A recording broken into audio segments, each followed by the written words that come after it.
Hello everyone. So today we will discuss the recently launched budget that was announced yesterday. तो what is the meaning of budget, बाकी चीज़ें तो बाद में समझेंगे, पहले ये समझते हैं बजट होता क्या है. If somebody ask you in the interview, budget is just like a plan. It's a plan जो गवर्नमेंट बना रही है फॉर द फ्यूचर ईयर. जैसे कि ये बजट है फॉर 2026 टू 27. तो इसमें हमारे इस पर्टिकुलर ईयर में, इस पर्टिकुलर पीरियड में क्या एक्सपेंडिचर होगा, क्या रिसीट्स होंगी, क्या आपके इनफ्लो ऑफ फंड्स होंगे, क्या आउटफ्लोज ऑफ फंड्स होंगे फॉर दिस पर्टिकुलर ईयर. ये है budget, a plan for a dedicated period which tells you about estimated expenditure, estimated receipts.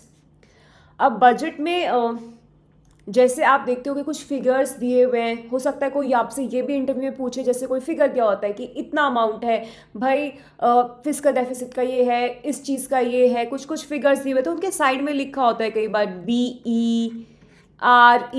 ये क्या होता है? BE इज़ बजट एस्टिमेट्स, जो इस जैसे 2026 से 27 का है. तो जो गवर्नमेंट है 26 और 27 के लिए भी एस्टिमेट लगा रही है. ये जो ईयर है ये फर्स्ट अप्रैल 26 से शुरू हो जाएगा, ये बजट अप्लाई होगा और ये चलेगा 31 मार्च 27 तक. तो जो इस ईयर के फिगर्स गवर्नमेंट अभी देगी वो होंगे बजटरी एस्टिमेट्स, क्योंकि वो एस्टिमेट है, अभी तो वो ईयर शुरू भी नहीं हुआ. तो वो बस प्लान कर सकते हैं कि इस ईयर में इतना हम स्पेंड करेंगे, इतना हमें मिलेगा. जो ये RE होता है ये रिवाइज एस्टिमेट होता है. लेट्स से पिछले साल जो बजट आया था तो वो कौन से साल के लिए था? 2025 से 26, मतलब वो एप्लीकेबल था 1 अप्रैल 2025 से 31 मार्च 2026. अब ये ईयर भी कंप्लीट हुआ नहीं है, फेब्रुवरी बचा हुआ है, मार्च बचा हुआ है. तो एक्चुअल फिगर्स तो हम इस ईयर के भी नहीं दे सकते क्योंकि 2 मंथ्स अभी भी लेफ्ट हैं. तो ये भी एक एस्टिमेट होता है, बट रिवाइज एस्टिमेट होता है. तो जब ये बजट गवर्नमेंट ने अनाउंस किया था उस टाइम जो उस साल के फिगर्स थे इस ईयर के, उसे गवर्नमेंट ने बजट एस्टिमेट्स कहा होगा. लेकिन अब क्योंकि कुछ मैक्सिमम ईयर जा चुका है बट कुछ टाइम बचा हुआ है, तो हम उसके रिवाइज एस्टिमेट्स हमें मिलेंगे गवर्नमेंट से. वो दिया होता है ग्राफ में, कभी भी कोई ग्राफ पढ़ोगे तो ये अंतर होता है बजटरी एस्टिमेट्स में और रिवाइज एस्टिमेट्स में. और जो ईयर है 2000, इससे पहले वाला 24 से 25, मतलब 1 अप्रैल 2024 से 31 मार्च 2025 वो पूरा हो चुका है. लास्ट बजट तक भी वो पूरा नहीं था, पर इस बजट में पूरा हो चुका है. तो इसके हमें एक्चुअल फिगर्स मिल जाते हैं. तो बजट में एक्चुअली आपको 3 ईयर्स के फिगर्स मिलते हैं. एक जो अभी शुरू होगा, जिसके लिए बजट बना है, जो 1 अप्रैल से नया फाइनेंशियल ईयर शुरू होगा, उसके एस्टिमेट्स होंगे. एक जो अभी चल रहा है, जिसका पिछले साल बजट आया था, वो फाइनेंशियल ईयर इस साल अभी खत्म नहीं हुआ है, उसके भी 2 महीने बचे हुए हैं, उसके रिवाइज एस्टिमेट्स होंगे. क्योंकि अब गवर्नमेंट के पास बेटर रियलिटी पिक्चर्स हैं तो बेटर उसको अब चेंज करके बताया जा सकता है. उसके रिवाइज एस्टिमेट्स होंगे. और जो उससे 1 साल पहले वाला था वो ईयर तो पूरा कंप्लीट हो चुका है. अब गवर्नमेंट के पास उसके एक्चुअल फिगर्स है तो गवर्नमेंट उसके एक्चुअल फिगर्स बताएगी. तो बजट में एक्चुअली में 3 ईयर्स के आपको इन्फॉर्मेशन मिल जाती है. बजट एज सच हमारे कॉन्स्टिट्यूशन में मेंशन नहीं है, एनुअल फाइनेंशियल स्टेटमेंट के नाम से मेंशन है.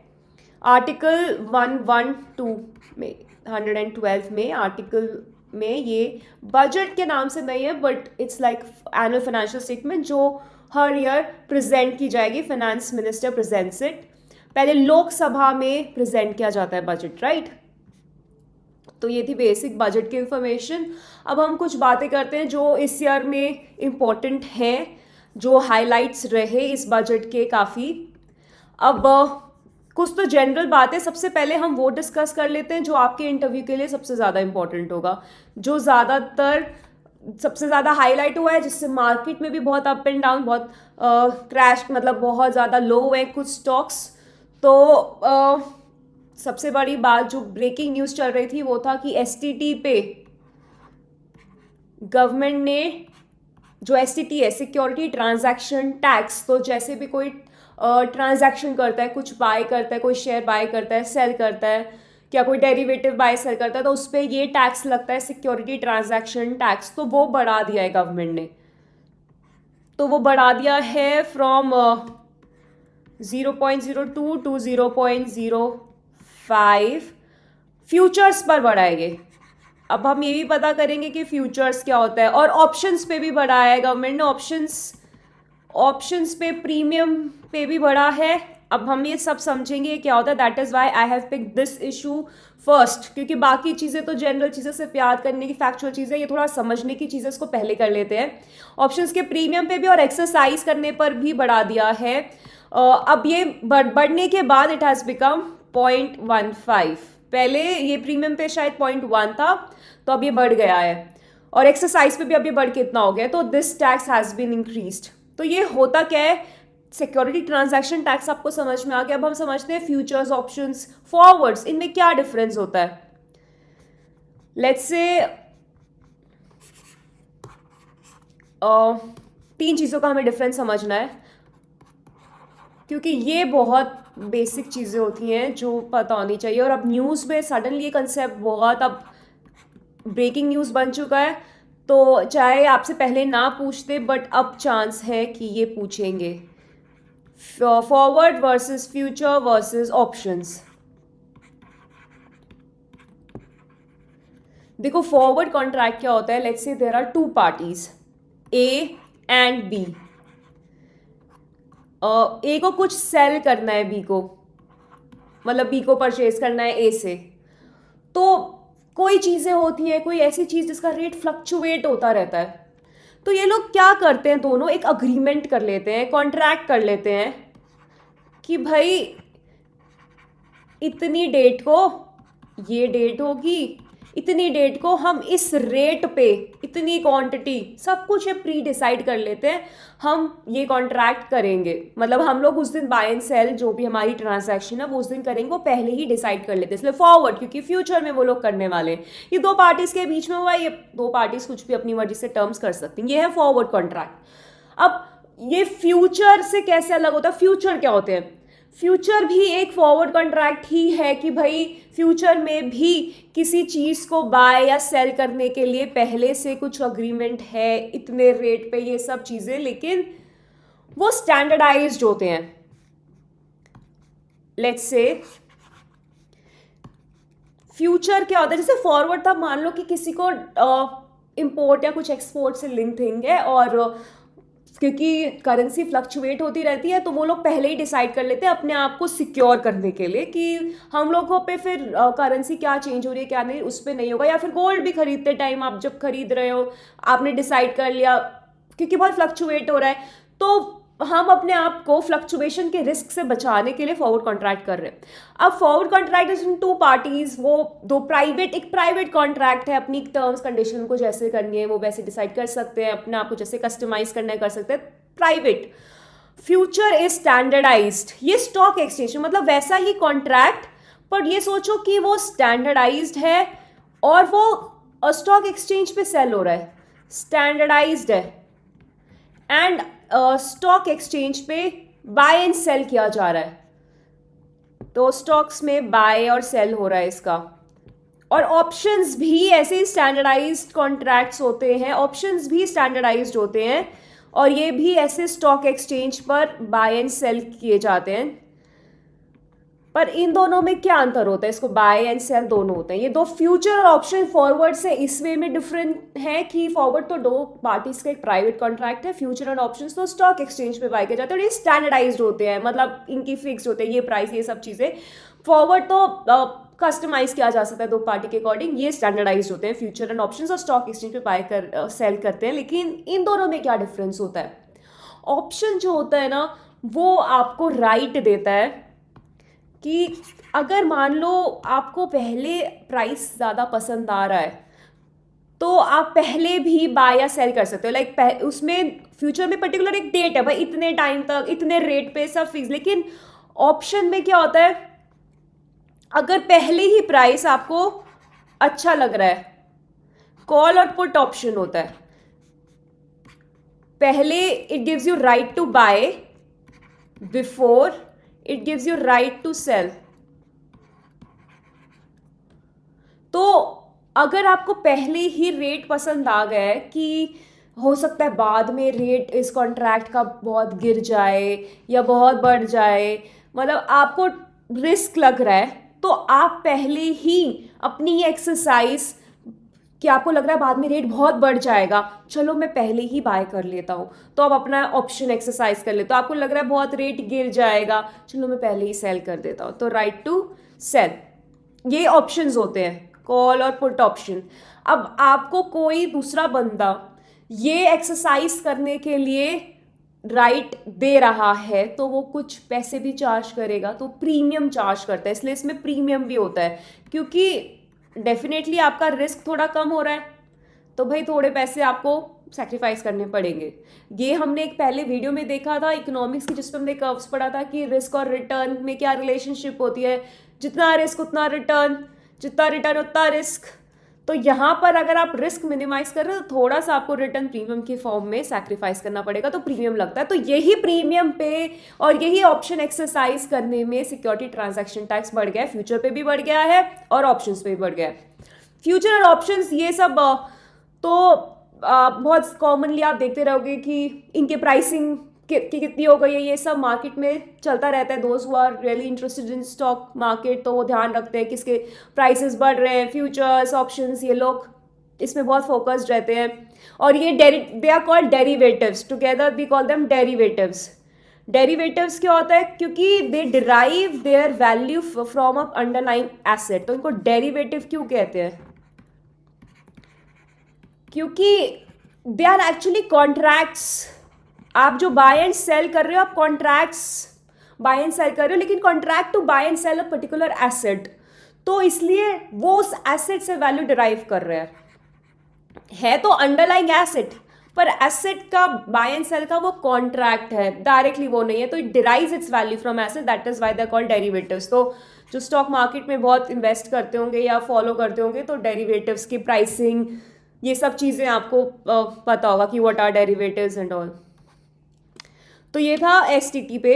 अब बाकी चीज़ें जो बजट में इंपॉर्टेंट हैं वो है, एक तो ये 3 चीज़ें गवर्नमेंट ने अपना काफ़ी इसको प्रमोट किया है, अपनी इनकी फिलॉसफी ऑफ बजट कह सकते हो, कि कोई पूछे कि मेन बेस क्या है जो गवर्नमेंट ने बजट प्रिपेयर करने में अपना अंडरलाइन रखा है, या उनकी फिलॉसफी क्या थी ये प्रिपेयर करने में, जिस पे बेस्ड उन्होंने बाकी अपने जो सजेशंस रखे हैं वो हैं action over ambivalence, reform over rhetoric, people over populism. तो एक्शन ज़्यादा फोकस रहेगा बजाय कि ambivalence. Ambivalence where like you are not sure क्या करें, मिक्स्ड हो फीलिंग्स हैं, आप डिसाइड ही नहीं कर पा रहे हो क्या करना है। इसका एग्जैक्टली एक्चुअली इसका कॉन्सिक्वेंस जो गवर्नमेंट या इकोनॉमी में होता है उसे कहते हैं पॉलिसी पैरालिसिस। पॉलिसी पैरालिसिस इसमें क्या होता है, पॉलिसी पैरालिसिस ये पहले भी हो चुका है, जब गवर्नमेंट कुछ डिसाइड ही नहीं कर पाती कि क्या एक्शन लेना है, और वो इतना लेट हो जाता है कि इकोनॉमी के लिए सही नहीं रहता। तो it's important you take an action, even if it is wrong, उसको हम ठीक कर लेंगे लेकिन एक्शन तो लो। स्पेशली कांग्रेस के टाइम पे economic surveys and all, in fact their own prime minister themselves, you know, he himself said in the media कि we you know as we think we are suffering from policy paralysis, हम कोई decision नहीं ले पा रहे हैं। तो action is more important, यहाँ पर एक्शन को फोकस दिया जाएगा कि rather than you know bringing out all the promises, what is more important is implementation. Second, reform over rhetoric, तो सिर्फ लोगों के सिर्फ ऐसे हमें झूठे प्रोमिसेस या सिर्फ ऐसे ज़्यादा भाषण ही नहीं देते रहना है, एक्चुअली में रिफॉर्म भी करना है। And thirdly, people over populism. Populism is like you know ideology, कि जहाँ पर आप लोगों को अट्रैक्ट करने के, उनके शॉर्ट टर्म उनको बस खुश करने के लिए कोशिश करते हैं, जिससे गवर्नमेंट रेवड़ी culture, PM himself says it, रेवड़ी कल्चर, जिससे बोल रहे हैं कि छोटे छोटे गिफ्ट्स दे दिए और ये नहीं सोचा कि उनका क्या फ़ायदा होगा। लेट्स से अगर गवर्नमेंट हेल्थ एंड एजुकेशन के इंस्टीट्यूशंस बनाती है, उसमें बहुत लॉन्ग टर्म आपको देखने को मिलता है कि बहुत टाइम लग जाएगा टू शो द रिजल्ट्स, लोग इतना नहीं समझ पाएंगे, बट अल्टीमेटली लोगों की जो लाइफ चेंज करेगा वो एजुकेशन और बेटर हेल्थ होगी। लेकिन उसके बजाय व्हाट दे आर डूइंग, थोड़ा सा कैश दे दिया, अब लोग खुश हो गए, लेकिन वो कैश को उन्होंने कहाँ यूज़ करा, उससे उनकी लॉन्ग टर्म लाइफ में कुछ फ़ायदा हुआ नहीं हुआ। तो वो अब पॉलिटिकली तो बहुत अट्रैक्टिव लगता है but economically it is not good. तो हमें पीपल की स्किल्स एबिलिटीज बढ़ाने पर ज़्यादा ध्यान देना है ओवर पॉपुलिज्म। हाँ, और 3 कर्तव्य भी अब कोई पूछे तो बता सकते हो, क्योंकि गवर्नमेंट ने, it was the first budget जो कर्तव्य भवन से प्रिपेयर हुआ था, तो 3 कर्तव्य जो गवर्नमेंट ने दिए, this can be a factual question कि क्या है 3 कर्तव्य गवर्नमेंट की तरफ से जो उन्होंने बजट में बताए हैं। वो है accelerate and sustain economic growth, fulfil aspiration of people, सबका साथ सबका विकास। सबका साथ सबका विकास बहुत टाइम से, मतलब जब से गवर्नमेंट आई है तब से उनका नारा है, विच मीन्स इंक्लूसिव डेवलपमेंट, कि भाई हमारी जो ग्रोथ है वो ऐसी ना हो कि सिर्फ कुछ लोगों को फ़ायदा दे रही है, सिर्फ कुछ लोग रिच पे रिच होते जा रहे हैं और जो पुअर थे वो पुअर होते जा रहे हैं। तो वो इंक्लूसिव हो, वो सबको इंक्लूड करे, ग्रोथ के फ़ायदे सबको मिले।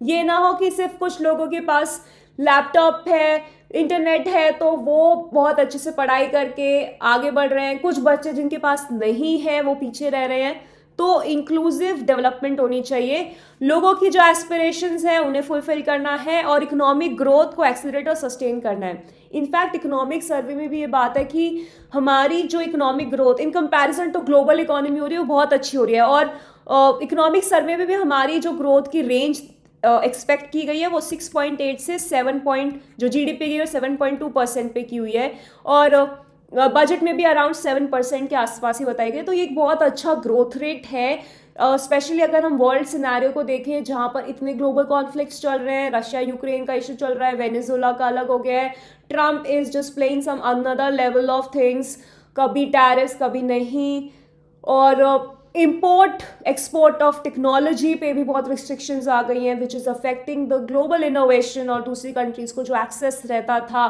तो बहुत बहुत टेंस्ड ग्लोबल सिनेरियो है। इनफैक्ट फ्री ट्रेड पे भी रिस्ट्रिक्शंस आ गए, जो हम कहते थे ग्लोबलाइजेशन, अब वो रिवर्स में हम देख रहे हैं, डी ग्लोबलाइजेशन हो रहा है, क्योंकि अब सब अपने नेशनल इंटरेस्ट को पहले रख रहे हैं, दूसरे को अपनी टेक्नोलॉजी, दूसरे को अपने रिसोर्सेज नहीं शेयर करना चाहते, तो उससे दूसरे की ग्रोथ पे बहुत इम्पैक्ट होता है। और जब सब देश ऐसे ही करने लगेंगे तो ग्लोबल इकोनॉमी सच में सफ़र करेगी। बट उस सिनेरियो में भी India is really doing well, तो हमें वो सस्टेन रखनी है और डेफिनेटली एक्सेलरेट भी करनी है।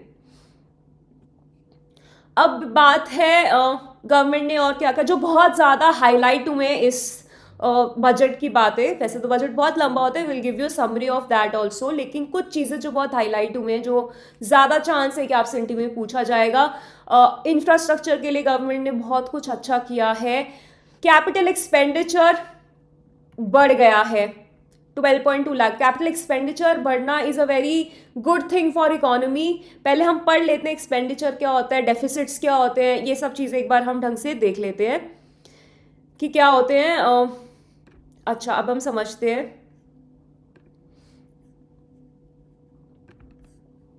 देखो, बजट इज अबाउट कि क्या क्या गवर्नमेंट के पास पैसे आ रहे हैं, रिसीट्स, और क्या क्या जा रहे हैं। तो गवर्नमेंट का एक्सपेंडिचर होता है और गवर्नमेंट की रिसीट्स होती है। रिसीट्स जो उनके पास पैसे आ रहे हैं, और एक्सपेंडिचर जो पैसे जा रहे हैं। अब वो 2 तरह के होते हैं, दोनों, एक्सपेंडिचर भी और रिसीट्स भी। तो one is revenue and another one is capital. Revenue expenditure या रेवेन्यू रिसीट्स, पहले रेवेन्यू एक्सपेंडिचर की बात कर लेते हैं। रेवेन्यू एक्सपेंडिचर हो गया डे टू डे एक्सपेंडिचर, हो गया सैलरीज जो गवर्नमेंट पे कर रही है, या अपने डे टू डे एडमिनिस्ट्रेशन में जो भी खर्चे हो रहे हैं, ऑफिस में उनके जो खर्चे होते हैं, डिफेंस के लिए, ये सब चीज़ें हैं, मेंटेनेंस के खर्चे, वो सब होते हैं रेवेन्यू एक्सपेंडिचर। बिकॉज वो कोई लॉन्ग टर्म तक तो आपको फ़ायदा देने वाले हैं नहीं, वो तो बस अपना डे टू डे खर्चा चलाने के लिए चाहिए होते हैं। तो वो होता है रेवेन्यू एक्सपेंडिचर। कैपिटल एक्सपेंडिचर क्या होता है, वो एक्सपेंडिचर जो इंफ्रा पे लगता है, स्कूल, हेल्थ, इन चीज़ों पे लगता है, हॉस्पिटल्स में। उससे क्या होता है कि जो उसका फ़ायदा है वो सिर्फ 1 ईयर के लिए नहीं होता, वो तो लॉन्ग टर्म फ़ायदा होता है, ये बड़े अमाउंट का होता है, लॉन्ग टर्म फ़ायदे के लिए होता है।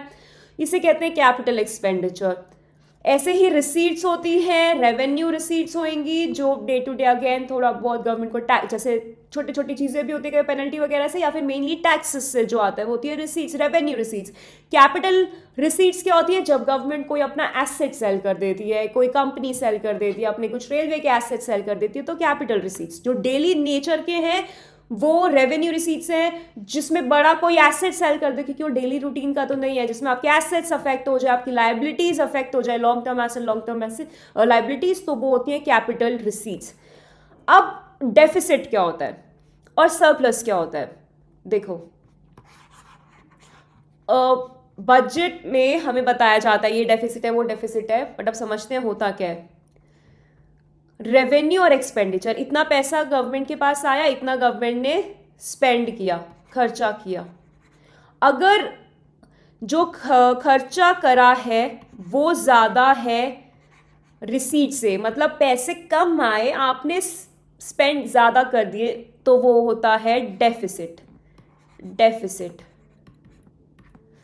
और अगर रिसीट ज़्यादा थी, पैसे ज़्यादा आए और खर्चा कम किया, तो वो होता है सरप्लस। ठीक है, तो आइडियली क्या होना चाहिए?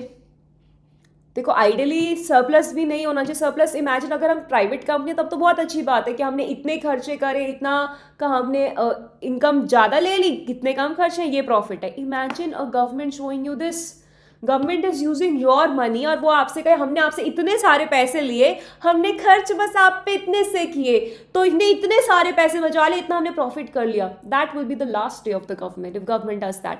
तो ऐसे सरप्लस नहीं चाहिए होता है, क्योंकि सरप्लस मतलब गवर्नमेंट खर्च ही नहीं कर रही है आपके ऊपर।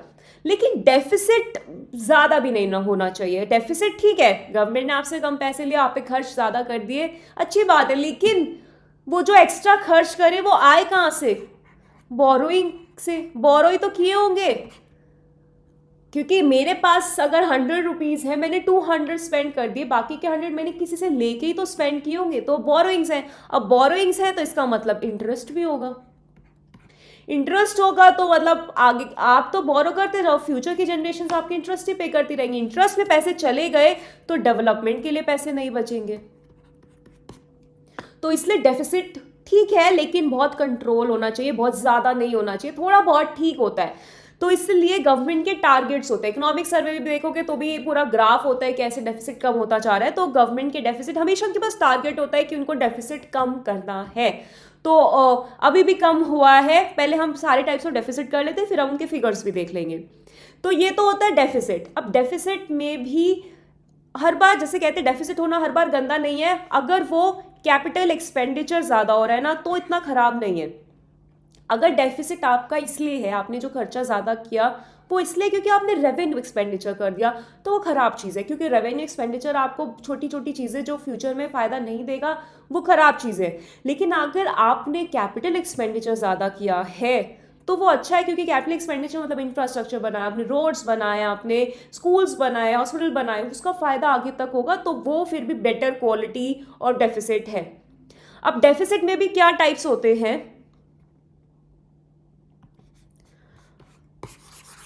टोटल अगर एक्सपेंडिचर और टोटल रिसीट्स की बात करें कि टोटल मेरे पास गवर्नमेंट के पास इतने पैसे है, टोटल एक्सपेंडिचर खर्च करे, total expenditure minus total receipts, तो वो होता है फिस्कल डेफिसिट। Fiscal deficit. अब fiscal deficit is also equal to total borrowings of the government. Total borrowing, क्योंकि मतलब इतना एक्स्ट्रा किया है तो वो कहाँ से तो लिया होगा ना, कहीं से तो लिया होगा। टोटल बोरिंग, फिस्कल डेफिसिट मतलब total borrowings of the government, कितना गवर्नमेंट ने बोरो किया। अब ये है फिस्कल डेफिसिट। अब एक और डेफिसिट जो एक्चुअली में गवर्नमेंट ने अब 4.3 पे रखा है target, 4.3 of percentage of GDP होता है, ठीक है। तो ये गवर्नमेंट ने सोचा है अभी। अब ये तो था फिस्कल डेफिसिट। अब रेवेन्यू डेफिसिट क्या होता है? और ये बहुत कम हो गया है, पता है। कोविड के टाइम पे बहुत ज़्यादा था, अराउंड 9। तो क्योंकि कोविड में क्या था, गवर्नमेंट के रिसोर्सेज ज़्यादा आ नहीं रहे थे, उनके पास इन्फ्लो था नहीं, इनको खर्चा बहुत ज़्यादा करना था, तो उससे डेफिसिट बहुत बढ़ गया था। पर तब से गवर्नमेंट कम करते हुए जा रही है हर साल। अब है रेवेन्यू डेफिसिट। रेवेन्यू डेफिसिट क्या होता है? जो सिर्फ रेवेन्यू नेचर के खर्चे, रेवेन्यू एक्सपेंडिचर और रेवेन्यू रिसीट्स को माइनस करके आता है। तो सिर्फ रेवेन्यू। अब इसका हम क्यों ध्यान रखते हैं, क्योंकि ये बेकार नेचर का होता है, इसमें आपका ज़्यादा डेफिसिट होना अच्छी बात नहीं। केपेक्स में, कैपिटल एक्सपेंडिचर में फिर भी फायदा है कि वो चलो लॉन्ग टर्म में फायदा तो देगा।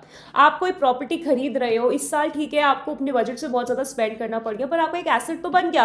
अब आप मान लो अपनी इनकम से बहुत ज़्यादा स्पेंड कर रहे हो, लेकिन पार्टी करने में, कपड़े खरीदने में, वो तो यूजलेस है, वो तो आपको आगे फायदा नहीं देगा। अगर आपने ज़्यादा स्पेंड किया for purpose of education, for buying a land, then it is all right, ठीक है आगे फायदा तो देगा, जो कवर अप हो जाएगा।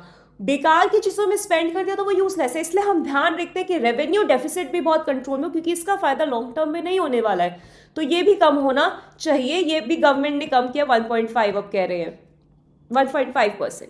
ये होता है revenue deficit. Fiscal deficit, revenue deficit, ये दो बहुत इंपॉर्टेंट आपके डेफिसिट होते हैं। एक और होता है प्राइमरी डेफिसिट। प्राइमरी डेफिसिट क्या होता है?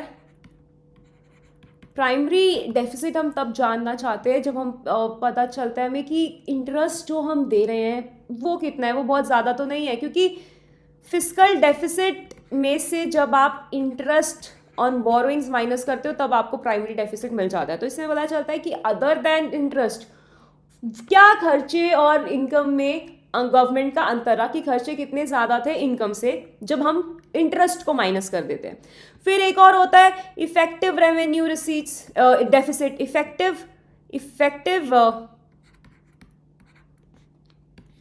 रेवेन्यू रिसीट्स में क्या होता है,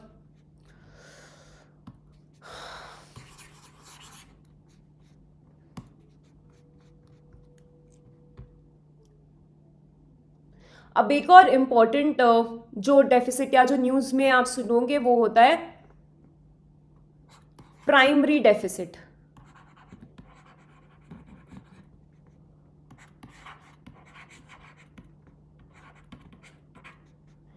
प्राइमरी डेफिसिट क्या होता है कि इंटरेस्ट पेमेंट्स जो हमारी हुई है बोरिंग्स पे, हम उसे माइनस कर देते हैं जब फिस्कल डेफिसिट, तो हमें प्राइमरी डेफिसिट मिल जाता है। तो फिस्कल डेफिसिट में से जब आप इंटरेस्ट ऑन बोरिंग्स माइनस करते हो तो आपको प्राइमरी डेफिसिट मिल जाता है। अब ये इंपॉर्टेंट होता है कि इससे हमें ध्यान रहता है कि भाई इंटरेस्ट पेमेंट्स हम कितनी कर रहे हैं, क्योंकि इंटरेस्ट का कंपोनेंट भी आपको पता चल जाता है एग्जैक्ट, और प्लस आपको ये पता चल जाता है कि अदर देन इंटरेस्ट गवर्नमेंट के एक्सपेंडिचर कितने ज़्यादा थे over the inflow of funds. क्योंकि इंटरेस्ट तो चलो छोड़ो, बाकी एक्सपेंडिचर्स वो तो आपके हाथ में नहीं था, इंटरेस्ट वो तो पहले लोन्स दिए कई बार, उस पर भी हो सकता है। तो बाकी चीज़ों में कितनी आपकी शॉर्टेज रही। एक और जो होता है वो होता है effective revenue deficit. Effective revenue deficit, इसमें क्या होता है कि जो रेवेन्यू डेफिसिट है ना, रेवेन्यू डेफिसिट मतलब रेवेन्यू एक्सपेंडिचर रेवेन्यू रिसीट्स का डिफरेंस, इसमें से जब हम वो चीज़ें माइनस कर देते हैं, जैसे सेंट्रल गवर्नमेंट ने स्टेट गवर्नमेंट को कुछ फंड्स दिए होते हैं for creation of capital assets, तो वो हम माइनस कर देते हैं क्योंकि वो अल्टीमेटली कैपिटल एसेट्स पे यूज हो रहे हैं। तो वो एक तरह का समझ लो कैपिटल एक्सपेंडिचर की तरह ही आपको हेल्प करने वाला है, तो उसको रेवेन्यू में से माइनस कर देते हैं ताकि हमें एग्जैक्ट जो भाई इफेक्टिव एक्चुअल रेवेन्यू डेफिसिट है वो पता चल जाए। तो ये और आपको न्यूज़ मिलेंगे, मेनली ज़्यादा इंपॉर्टेंट प्राइमरी वो फिस्कल डेफिसिट और रेवेन्यू डेफिसिट होता है। अब हम चलते हैं और चीज़ें जो बजट में डिस्कस्ड हुई हैं, वो हैं 3 कर्तव्य हमने करे। अब हम करते हैं इंफ्रास्ट्रक्चर पे गवर्नमेंट ने क्या, जो बहुत न्यूज़ में भी था, कैपिटल एक्सपेंडिचर 12.2 लाख करोड़ हो गए, और इसीलिए हमने पूरा अच्छे समझा क्या होता है कैपिटल एक्सपेंडिचर। तो ये बहुत अच्छी बात है क्योंकि this will be good for our economy. दूसरी चीज़ ये भी बहुत इंपॉर्टेंट न्यूज़ में आ रहा है, रेयर अर्थ मेटल कॉरिडोर। अब रेयर अर्थ मेटल्स आपको चाहिए होते हैं फॉर वेरियस थिंग्स, बहुत ज़्यादा इलेक्ट्रॉनिक्स में, सेमीकंडक्टर्स, ये ईवीज में, इलेक्ट्रिकल व्हीकल्स, इन सब में चाहिए होते हैं। तो अब ये बहुत इंपॉर्टेंट हो गए हैं, और स्पेशली हमारी बहुत डिपेंडेंस है चाइना की, सिर्फ हमारी नहीं वर्ल्ड की बहुत डिपेंडेंस है चाइना पे, तो हमें आत्मनिर्भर बनना चाहिए। तो इस वजह से अब गवर्नमेंट फोकस कर रही है कि इंडिया में ही हम इन्हें माइन करेंगे, प्रोसेस करेंगे, मैन्युफैक्चर करेंगे। तो इसलिए 4 स्टेट्स में ये बन रहा है। 4 स्टेट्स में ओडिशा, ओडिशा में आंध्र प्रदेश, तमिलनाडु एंड केरला। तो यहाँ ये 4 स्टेट्स में बनेगा रेयर अर्थ मेटल कॉरिडोर। तो ये हमारे लिए बहुत अच्छा है, हमारी इकोनॉमी के लिए, और हमारी डिपेंडेंस भी चाइना पे कम करेगा। और जहाँ तक बात आती है मैन्युफैक्चरिंग सेक्टर की, तो गवर्नमेंट ने मैन्युफैक्चरिंग में भी काफ़ी स्टेप्स गवर्नमेंट प्लान कर रही है to improve the manufacturing sector, क्योंकि इकोनॉमिक सर्वे में भी कहा है कि हमें मैन्युफैक्चरिंग हब बनना पड़ेगा, तभी हम एम्प्लॉयमेंट जनरेट कर पाएंगे ज़्यादा। तो मैन्युफैक्चरिंग सेक्टर में गवर्नमेंट कुछ स्टेप्स ले रही है, लाइक सेमीकंडक्टर मिशन आ रहा है 2, सेमीकंडक्टर मिशन 2। और मैन्युफैक्चरिंग फार्मास्यूटिकल सेक्टर में भी बायो फार्मा शक्ति, ये गवर्नमेंट स्टेप लेगी, या ये project for betterment of this sector. So bio pharma शक्ति करके गवर्नमेंट ने प्लान किया है।